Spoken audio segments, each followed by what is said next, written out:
痛痛痛痛痛痛痛痛！相熟我嘅朋友就知我前一排發生咗乜嘢事。正所謂無字不成人，冇錯啦，我就入咗院去除咗痔瘡。朋友話：喂，乜你唔顧你嘅 image 嘅？都講咗噶啦，無字不成人啊嘛。其實每個人都有噶啦，只不過係有啲人冇發作嘅啫嘛，有啲人就冇事冇幹嘅，有啲人就好似我咁突然爆發。來源係有關日常生活。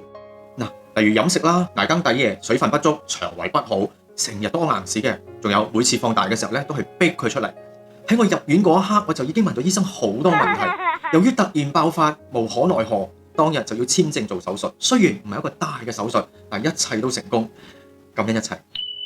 基本上住院2-3日就可以出院噶啦，而我咧就住咗5日。咁記得手術後推我翻入病房嘅第2日咧，咁我嘅小便咧就出現咗些少嘅問題嘅，問題就係不順暢，依其父就插喉啦。我問醫生點解我嘅前列腺好似阻塞咁嘅，醫生俾我嘅答案就係呢一種咁嘅手術係有咁嘅象徵嘅，過後就冇噶啦。由於咁，我就插咗2日。第1日至到第3日我都冇入過廁所嘅，係因為心理上嘅恐懼同埋抑壓住，驚呢一縫會唔會爆裂，因為佢係切除咗之後再拉翻上去打結嘅呢種叫做 banana clip。即使每日飲纖維，甚至乎軟便纖維都不能放。好彩喺第4日終於可以放大啦。咁醫生話喺呢一段嘅期間咧，其實係會有些少嘅血同埋血絲嘅，叫我咧就盡量唔好用力逼啲糞出嚟。不過少用力係可以嘅。痛唔痛？梗係痛啦！手術後嘅第一次。不過好快就唔痛啦，因為喺病房裏邊每日食藥都要幾次，甚至乎滴水抗生素再加止痛劑注射入滴水裏邊都有2-3次啦。嗰陣時真係朦朦朧朧咯。嚟到第5日再一次放大，自己覺得安全先至同醫生要求出院嘅。感恩佢嘅出現，喺電話上留言話我有啲嘢係可以幫助你嘅傷口快埋口，同埋可以減輕痛楚嘅。當然我係問過醫生先至採取行動嘅。一種喺世上好偉大嘅哺乳動物，佢係不食肉只食草藥嘅箭豬，亦稱為豪豬或河豬。大自然神奇之寶，可遇不可求，箭豬組。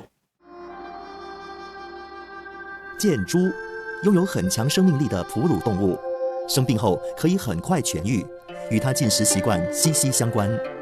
作為草食動物的它，特別喜歡吃含有苦味的植物莖和根部。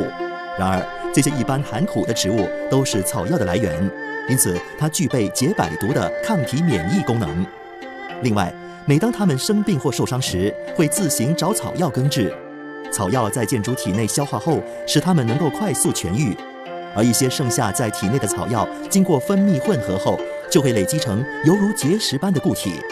這些固體經過曬乾後，就成為珍貴的箭豬藻。然而，並非所有的箭豬體內都會分泌這些固體，僅有2%更顯珍貴。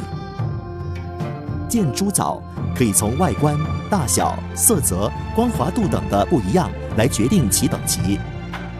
血藻是箭豬藻中最頂級的，也是最昂貴的。光滑表面較實心，擁有濃郁的草藥香氣，味道極苦，協助醫療功效最佳。有的血藻的箭豬來自於火山區裏，極為罕有。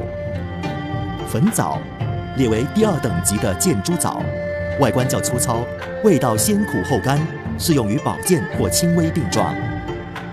草藻列為第3等的箭豬藻，表面最為粗糙，味道較甘微苦，適用於外敷傷口。箭豬藻兼具保健與療效2大功能。服用箭豬藻可以達到抗炎、防癌、解毒、排毒、活血、安神、止痛、修復細胞、提高身體免疫力的效果。長期熬夜、煙酒過量、壓力甚大者更為適用。對於癌症、蚊症、肝病病患者，可以提升免疫功能，加速細胞重生，改善病情，減輕痛楚。動完手術者服用之，不會感覺頭暈，脈象和心跳會趨向穩定。喺我第7日出院之後，我就開始食箭豬藻啦，係早晚一份嘅。記住係空肚前食，喺半個鐘頭之後咧，我就可以食我嘅西藥啦。嗱，如果食咗箭豬藻之後嘅半個鐘咧，你係可以用餐嘅噃。我係連續食5日嘅，咁食到第3日咧，我就開始發覺我嘅傷口係開始埋口啦。點解我會知嘅咧？係因為我每次大便有血絲，同埋我坐鹽水盤都會有啲血絲嘅。當初醫生同我話喺2個禮拜連續裏邊我大便都會有啲血絲嘅，咁叫我唔使擔心。正正第3日，無論我大便或者我坐鹽水盤都冇一滴嘅血絲。正確嚟講，箭豬棗係能輔助病人痊癒嘅輔助品。藥有3分毒，不可隨便用，所以話咧，任何藥你要用嘅話，都要先請教醫師。